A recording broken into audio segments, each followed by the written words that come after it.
ये कहानी 3 बच्चों रिया, ऋषि और रणवीर की है। वे एक छोटे से शहर में रहते थे जो अपनी शांत और सुस्त जिंदगी के लिए जाना जाता था। लेकिन एक दिन सब कुछ बदल गया।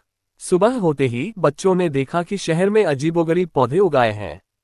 ये पौधे कहीं से भी नहीं आए थे और वे बहुत तेजी से बढ़ रहे थे। उन्होंने घरों और सड़कों को ढकना शुरू कर दिया और जानवरों और लोगों को निगलने लगे।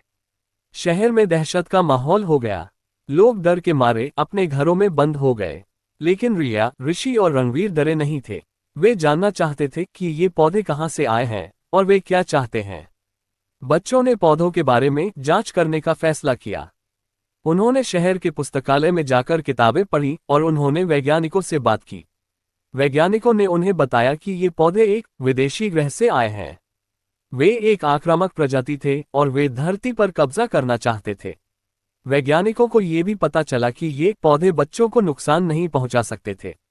इसका कारण ये था कि बच्चों के पास एक विशेष ऊर्जा थी जो उन्हें पौधों से बचाती थी। वैज्ञानिकों ने बच्चों को बताया कि वे ही धरती को बचाने की एकमात्र उम्मीद है। उन्होंने बच्चों को एक मिशन पर भेजा। उन्हें पौधों के ग्रह पर जाना था और उन्हें नष्ट करने का एक तरीका ढूंढना था। बच्चे मिशन पर जाने के लिए तैयार हो गए। उन्होंने एक यान बनाया और अंतरिक्ष में उड़ गए। बच्चों की यात्रा बहुत रोमांचक थी। उन्हें कई खतरों का सामना करना पड़ा, लेकिन वे हर बार बच निकले। एक बार वे एक विशालकाय एलियन से मिले। एलियन ने उन पर हमला किया, लेकिन बच्चों ने उसे हरा दिया। दूसरी बार वे एक तूफान में फंस गए। तूफान बहुत शक्तिशाली था, लेकिन बच्चों ने अपने यान को बचा लिया। अंत में बच्चे पौधों के ग्रह पर पहुंच गए। ग्रह बहुत ही अजीब और खतरनाक था। बच्चों ने ग्रह का पता लगाया और पौधों के बारे में जानकारी इकट्ठा की। उन्होंने ये भी पता लगाया कि पौधों को कैसे नष्ट किया जा सकता है। बच्चे धरती पर वापस आए और उन्होंने पौधों को नष्ट करने की योजना बनाई। उन्होंने अपनी योजना को अंजाम दिया और पौधों को हमेशा के लिए नष्ट कर दिया। धरती बच गई थी। बच्चों को नायक घोषित किया गया और उन्हें पूरे देश में सम्मानित किया गया। लेकिन कहानी यहीं खत्म नहीं होती। कुछ दिनों बाद बच्चों को एक अजीब संदेश मिला। संदेश में कहा गया था कि पौधे वापस आ रहे हैं। बच्चे हैरान थे। उन्होंने सोचा था कि उन्होंने पौधों को हमेशा के लिए नष्ट कर दिया है। लेकिन संदेश सच था। पौधे वापस आ रहे थे और वे पहले से भी ज्यादा शक्तिशाली थे। बच्चों को पता था कि उन्हें फिर से धरती को बचाना होगा, लेकिन वे नहीं जानते थे कि वे ये कैसे करेंगे। बच्चों ने संदेश को बार बार पढ़ा। वे समझ नहीं पा रहे थे कि पौधे वापस कैसे आ सकते हैं। उन्होंने तो उन्हें हमेशा के लिए नष्ट कर दिया था।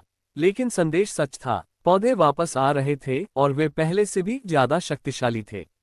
बच्चों को पता था कि उन्हें फिर से धरती को बचाना होगा, लेकिन वे नहीं जानते थे कि वे ये कैसे करेंगे।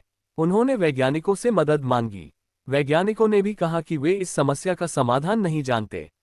बच्चे हार नहीं मानने वाले थे। उन्होंने खुद ही समाधान खोजने का फैसला किया। उन्होंने पुस्तकालय में जाकर किताबें पढ़ी और उन्होंने इंटरनेट पर खोज की। उन्हें एक प्राचीन किंवदंती के बारे में पता चला। किंवदंती में कहा गया था कि एक विशेष पौधा है जो पौधों को नष्ट कर सकता है। बच्चों ने उस पौधे को खोजने का फैसला किया। बच्चों ने दुनिया भर में यात्रा की। उन्होंने पौधे को खोजने के लिए हर जगह खोज की। उन्हें कई खतरों का सामना करना पड़ा। उन्हें जंगली जानवरों से लड़ना पड़ा और उन्हें खतरनाक जगहों पर जाना पड़ा। लेकिन उन्होंने हार नहीं मानी। वे जानते थे कि उन्हें पौधे को ढूंढना होगा, अन्यथा धरती नष्ट हो जाएगी। अंत में बच्चों को पौधा मिल गया। यह एक छोटा हरा पौधा था जो एक गुफा में उग रहा था। बच्चों ने पौधे को उठाया और उसे धरती पर वापस लाए। उन्होंने पौधे को पौधों के सामने रखा। जैसे ही पौधों ने पौधे को देखा, वे डर गए और भागने लगे। पौधे ने पौधों को नष्ट कर दिया। धरती बच गई थी। बच्चों को फिर से नायक घोषित किया गया और उन्हें पूरे देश में सम्मानित किया गया। ये कहानी हमें सिखाती है कि हमें कभी भी हार नहीं माननी चाहिए।